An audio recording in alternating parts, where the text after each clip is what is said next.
Kuha mo na yung damit ko. Ay, baga ka video ka pa. Ha? Nagilan mo yan. Parang gusto mo na yata akong palalayasin.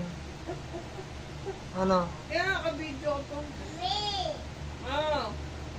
Bababa ako na ba talaga? Sa'yo. Ha? Bawid. Ito yung proof ko eh. Ha? Ito yung proof ko.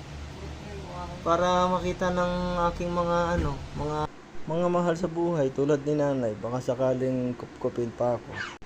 Pero hindi ko lang alam sa magulang ko kung tatanggapin pa ako. Pero palalayasin mo na ba talaga ako? Ha? Ha? Sabihin ko kay nanay, nanay, pinapalayas na ako ni ano.